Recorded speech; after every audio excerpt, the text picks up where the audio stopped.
गोरी भाभी की 3 काली गवार ननद। माँ, मुझे आपसे कुछ कहना है, मगर समझ में नहीं आ रहा कैसे कहूँ। मैं जानती हूँ प्रेम कि तुझे मुझसे क्या कहना है। अरे पगले, माँ हूँ मैं तेरी, तेरे दिल का हाल अच्छे से समझती हूँ। बता, क्या नाम है उसका? प्रेम अपनी माँ मनोरमा और 3 बहन चंदा, निम्मो और धानी के साथ रहता था, जो कि बहुत ही काली थी, मगर तीनों का स्वभाव बहुत ही अच्छा था। पिता के जाने के बाद बहुत ही छोटी उम्र में प्रेम के ऊपर घर की जिम्मेदारियां आ गई। ऐसे में उन्होंने गरीबी भरे दिन देखे। जैसे तैसे पढ़ लिख कर अपने हुनर से प्रेम को शहर के अच्छी कंपनी में नौकरी मिल गई, जहां उसकी मुलाकात कीर्ति से हुई और दोनों एक दूसरे से प्यार कर बैठे। मगर क्या शहर की गोरी मॉडर्न कीर्ति अपनी तीनों गांव की काली ननद को अपनाएगी? माँ, कीर्ति नाम है उसका। हम दोनों एक दूसरे को बहुत वक्त से जानते हैं और मैं उसे शादी करके उसे इस घर की बहू बनाकर लाना चाहता हूँ। ठीक है प्रेम बेटा, तू कीर्ति और उसके माँ बाप से शादी की बात कर ले। तेरी खुशी में ही मेरी खुशी है। प्रेम की माँ उसके और कीर्ति की शादी के लिए मान जाती है। तभी निम्मो, चंदा और धानी वहां आती हैं। का बात है अम्मा बिटवा, का बतियावत है? तुम तीनों की भाभी आने वाली है, प्रेम की शादी होने वाली है। अरे वाह, ये तो बहुत खुशी की बात है, हमारी भाभी आने वाली है।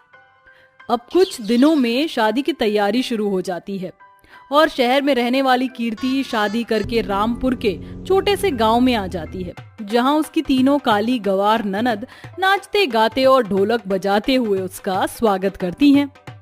साची का है तोरे आवन से हमरे, अरे साची का है तोरे आवन से हमरे, अंगना में आयल बहार भौजी।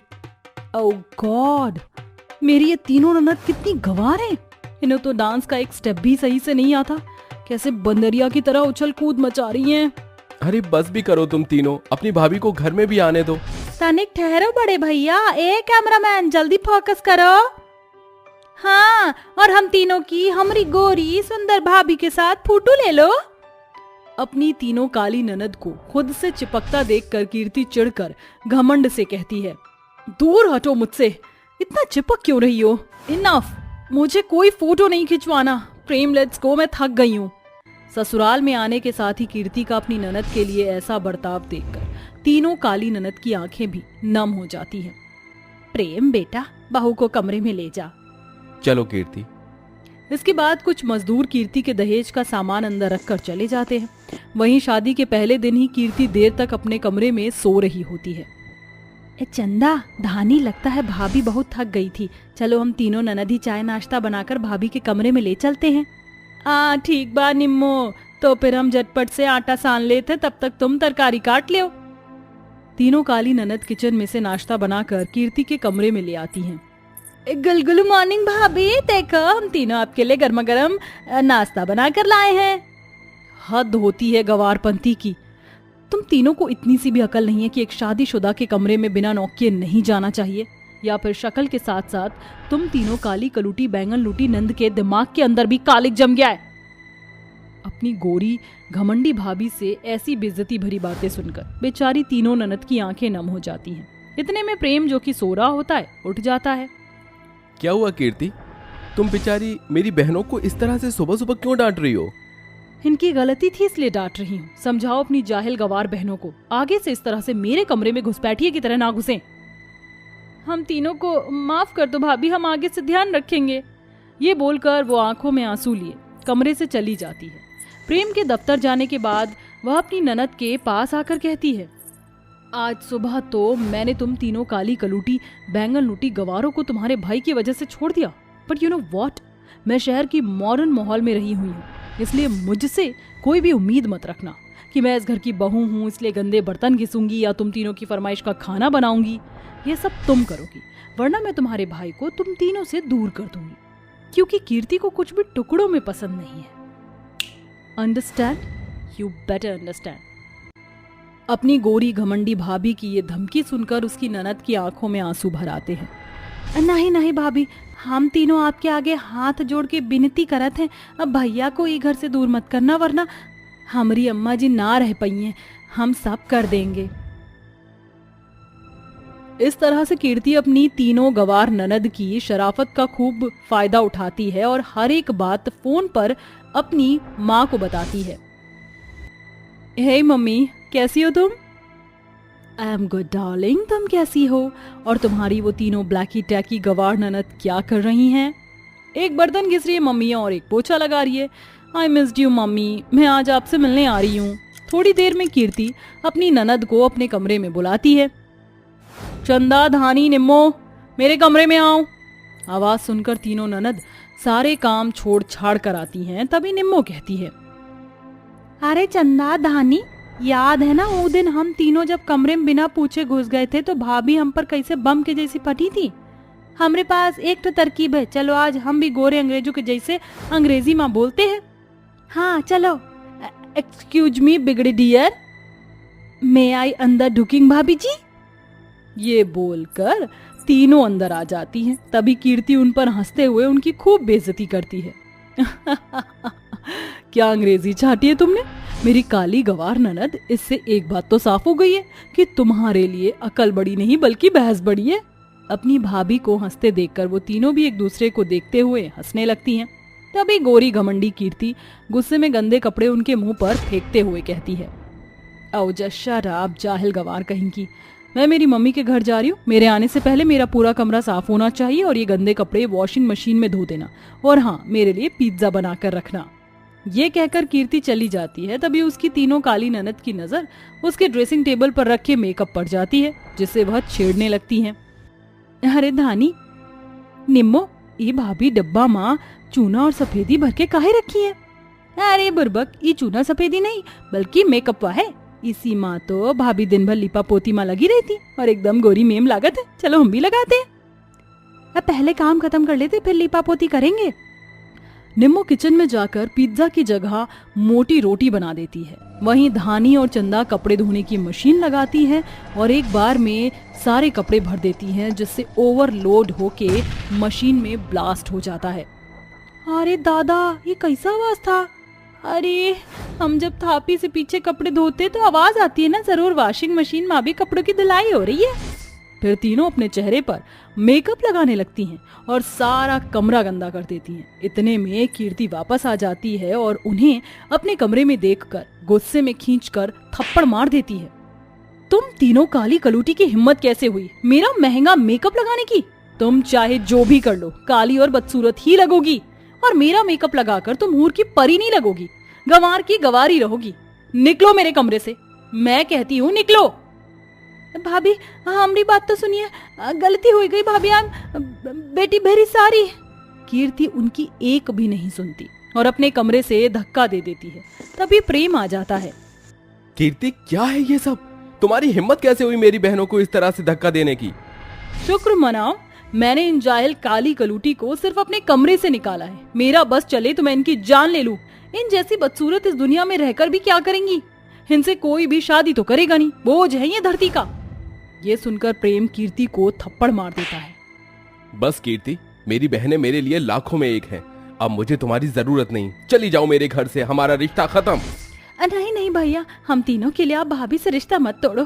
भाभी ठीक ही तो कह रही हैं, हम तीनों तो हैं ही जाहिल गंवार काली कलूटी, पर भाभी आपके लिए अपना परिवार छोड़कर आई हैं। अगर ये अपने घर चली जाएंगी तो इनके अम्मा बाबूजी पर का बीती है। अपनी ननद के मन में अपने लिए इतना प्यार भरा देखकर कीर्ति का घमंड टूट जाता है और वो उनसे माफी मांगती है। मैं तुम तीनों के काले रंग के लिए हमेशा तुम्हें कोसती रही, कभी तुम्हारा दिल देख ही नहीं पाई। मुझे माफ कर दो, तुम तीनों बहुत अच्छी हो, बुरी तो मैं हूँ। नहीं भाभी, आप आज भी हमारे लिए बहुत अच्छी हैं। उस दिन से कीर्ति अपनी तीनों काली ननद के साथ खुशी खुशी रहने लगती है। गीता और संगीता दोनों कॉलेज से वापस घर की तरफ आ रही होती हैं। तभी रास्ते में कुछ आवारा लड़के बाइक पर उनका रास्ता रोक लेते हैं और उनके चारों तरफ बाइक घुमाते हुए उन्हें उल्टा सीधा कहने लगते हैं। आजा मेरी गाड़ी में बैठ जा, ओए आजा मेरी गाड़ी में बैठ जा। अरे भाई, क्यों पागल हो रहा है? इतनी काली लड़की को अपनी बाइक के ऊपर बिठाएगा तो गाड़ी भी काली हो जाएगी। हाँ भाई, तूने बिल्कुल सही कहा। मैं इस काली कलूटी को अपने साथ अपनी बाइक पर तो कभी नहीं बिठाऊंगा। रॉकी की बात सुनकर कैलाश जोर जोर से हंसने लगता है। तभी बेचारी गीता और संगीता उन दोनों से कहती हैं, क्या तुम्हें जरा भी शर्म नहीं आती? तुम लड़की को छेड़ रहे हो और ऊपर से उसके काले रंग का मजाक उड़ा रहे हो। चलो गीता, इन लोगों के मुंह लगने से कुछ नहीं मिलने वाला, चलो हम घर चलते हैं। संगीता और गीता को इतनी बेइज्जती सहन नहीं हो पाती थी। जब भी कोई उनके काले रंग का मजाक उड़ाता था तो वो सीधा अपने कमरे में जाकर रोने लगती थी। इस बात से उनकी माँ दुर्गेश्वरी भी बहुत परेशान थी और वो अपनी दोनों बेटियों को बहुत समझाया करती थी। कोई बात नहीं बेटी, किसी के कुछ कहने से क्या फर्क पड़ता है। तुम दोनों मेरे लिए चांद के टुकड़े की तरह हो। तुम दोनों ही बहुत सुंदर और काला और गोरा कुछ नहीं होता। ऐसी बातें अपने दिमाग से निकाल दो और जो कहते हैं लोग उनकी बातों पर ध्यान ही मत दो। आप ये कैसी बातें कर रही हो? ऐसा तो हो ही नहीं सकता। अगर कोई हमें कुछ कहेगा तो वो हमारे दिमाग में घोड़े की तरह घूमता है। अब तो माँ मैं ये सोचती हूँ कि मैं इस दुनिया में पैदा ही क्यों हुई, और अगर पैदा भी हुई तो मेरा रंग काला ही क्यों है।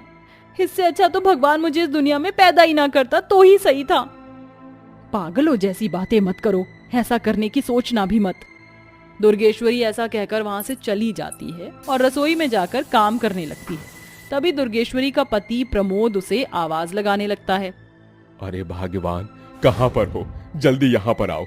देखो पंडित जी ने कुछ फोटोज भेजी है तुम्हारे बेटे मंजीत के लिए। मंजीत को ये लड़कियां पसंद तो आ जाएंगी ना? ओ आप भी ना, मैंने कितनी बार कहा है मंजीत को ये लड़कियां पसंद नहीं आएंगी। हाँ, ये तो तुमने कई बार कहा है, लेकिन मुझे ये बताओ आखिर उसे लड़कियां पसंद क्यों नहीं आएंगी? मैं इस बारे में जानना चाहता हूँ। क्योंकि मंजीत मेरी सहेली की बेटी से बहुत प्यार करता है। उसे वो बचपन से ही पसंद है। तुम्हें तो याद ही होगा, अमृता नाम की मेरी एक सहेली थी जो यहाँ से अमेरिका चली गई थी अपनी बेटी को लेकर। अरे हाँ हाँ, मुझे याद है। वो तो अमृत बहन है। उनकी बेटी तो सच में बहुत सुंदर है। मैंने उसे इंस्टाग्राम पर देखा था। क्या उनकी लड़की को भी हमारा बेटा मंजीत पसंद है? हाँ पसंद है। वो दोनों आपस में बातें भी करते रहते हैं। बस मुझे उसकी माँ से रिश्ते की बात को पक्का करना है।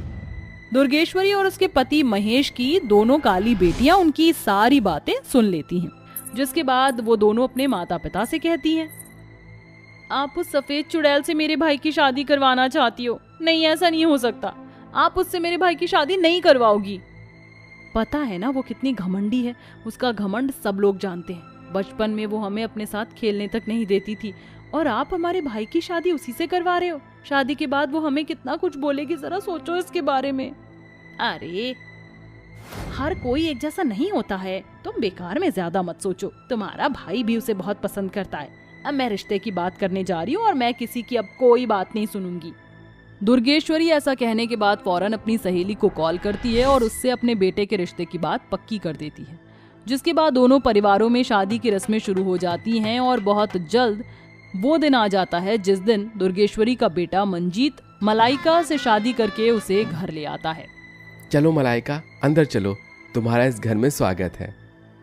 तभी मंजीत की माँ दुर्गेश्वरी उससे कहती है, हाँ बेटा, लिया बहू को अंदर। कितनी सुंदर और चांद का टुकड़ा है। बिल्कुल गोरी मैडम लग रही है। अंग्रेजों से कम थोड़ी है मेरी बहू। मलाइका बहुत सुंदर और गोरी थी, बिल्कुल जैसे अंग्रेजन होती है। वहीं दूसरी तरफ बचपन से अमेरिका में रहने की वजह से उसके बोलने का तौर तरीका भी अंग्रेजों जैसा हो जाता है और वो हिंदी भी अंग्रेजों की तरह बोलती है। नमस्ते माँ जी। अरे बहू, तुझे तो नमस्ते करना भी आता है? मतलब तुझे हमारे इंडियन रूल्स रेगुलेशन अच्छे से पता है? हाँ हाँ, क्यों नहीं माँ जी। अगर मैं भी तो एक इंडियन लड़की हूँ, बस वो बात अलग है कि मैं अमेरिका से रहकर आ रही हूँ।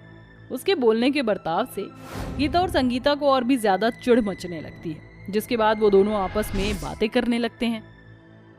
इस मलाइका की बच्ची का तो मैं जीना हराम कर दूंगी। इसको क्या लगता है कि यहाँ पर आकर हमारे ऊपर धौंस जमाएगी और हम इसे कुछ नहीं कहेंगे? हमने इसे इस घर में परेशान करके नहीं रख दिया तो हमारा नाम भी गीता और संगीता नहीं। हम लोग इसके गोरे रंग की बहुत तारीफ कर रहे हैं। अरे ऐसी भाभी हमें नहीं चाहिए जो अंग्रेजों के जमाने से उठकर आई हो। हम इसका गोरापन और इसकी सुंदरता को घर के कामों में ही ढाल देंगे। बचपन में मलाइका का स्वभाव बहुत ज्यादा घमंडी लड़कियों जैसा था, जिसके चलते गीता और संगीता उसे जरा भी पसंद नहीं करती थी। लेकिन अब मलाइका बदल चुकी थी और ससुराल में आने के बाद उसका बर्ताव और ज्यादा बदल चुका था। वो सबसे बहुत अच्छे से बात करती थी, लेकिन गीता और संगीता उसे जरा भी पसंद नहीं करती और इसी के चलते वो दोनों बहनें मिलकर मलाइका से घर के सारे काम करवाती। ये लो नंद जी, तुमने मुझे गर्मा गर्म रोटियां बनाने के लिए कहा था, ये लो मैं तुम दोनों के लिए बना कर लाई हूँ। ये कैसी रोटी है, आधी जली हुई है आधी कच्ची, अरे ऐसी कौन बनाता है, जाओ दोबारा बना कर लाओ। मलाइका ऐसा सुनकर दोबारा से रोटी बनाने के लिए जा ही रही थी कि तभी उसकी तबीयत खराब हो जाती है और वो उल्टियां करने के लिए बाथरूम में चली जाती है। लेकिन दोनों काली बहनों को उसकी तबीयत खराब होने के बाद भी जरा भी फर्क नहीं पड़ता और वो घर के सारे काम बेचारी मलाइका से ही करवाती है। रसोई में खड़े होते हुए मलाइका का अचानक से बहुत तेज पेट में दर्द शुरू हो जाता है। ओह माय गॉड, मुझे बहुत ज्यादा दर्द हो रहा है मेरे पेट में, अब मैं क्या करूं? नंद जी, तुम मुझे डॉक्टर के पास लेकर चलो, मेरी तबीयत ठीक नहीं है। मुझे तो पता ही था कुछ समय में तुम अपना ये नाटक शुरू कर ही दोगी। अरे तुम्हारी जैसी बहुत भाभियां देखी हैं जो पेट दर्द का बहाना बनाती हैं। चुपचाप काम करो वरना आज का खाना तुम्हें नहीं दूंगी मैं। दोनों बहनें उससे उसकी तबीयत खराब होने के बावजूद भी बहुत काम करवाती हैं। तभी ऑफिस से मंजीत घर आ जाता है और अपनी दोनों बहनों को ऐसा करता हुआ देख लेता है। वो अपनी दोनों बहनों के मुंह पर एक जोरदार तमाचा मारता है और कहता है, दोनों मेरी बहन होने के बावजूद भी ऐसा कर रही हो? अरे तुम दोनों को तो शर्म आनी चाहिए। तुम्हें पता है ना तुमने अपने काले रंग की वजह से कितनी जहलत उठाई और अब तुम इसका बदला अपनी गोरी भाभी से निकाल रही हो। अरे इसमें इसका क्या कसूर है? ऊपर से तुम घर के सारे काम भी इसी से करवाती हो और अब जब इसकी तबीयत खराब है तो तुम इसकी जरा भी परवाह नहीं कर रही। तुम आ गई, मुझे जल्दी से हॉस्पिटल लेकर चलो, मेरे पेट में बहुत दर्द हो रहा है प्लीज। मलाइका के कहने पर मंजीत उसे अस्पताल ले जाने लगता है। इसके बाद अस्पताल में मलाइका का इलाज होता है। कुछ देर में मलाइका की तबीयत में थोड़ा सुधार आता है। वहीं दोनों काली बहनें अपनी गलती का एहसास करते हुए अस्पताल पहुंच जाती हैं, जहां वो अपनी भाभी से माफी मांगती हैं। माफ कर दो भाभी, हमसे बहुत बड़ी गलती हो गई, हमें ऐसा करना नहीं चाहिए था। हम दोनों बहनें अपने काले रंग का फ्रस्ट्रेशन सारा तुम्हारे ऊपर निकालने लगे, हमने बहुत गलत किया तुम्हारे साथ, हमें ये कभी नहीं करना चाहिए था। हो सके तो हमें हमारी गलती के लिए माफ कर दो। मैं तुम्हारी भावनाओं को समझ सकती हूँ, तुम्हें माफी मांगने की कोई जरूरत नहीं है, मैं तुम्हें माफ करती हूँ। उस दिन के बाद से दोनों काली बहन ने अपनी गोरी भाभी के साथ खुशी खुशी रहने लगती हैं।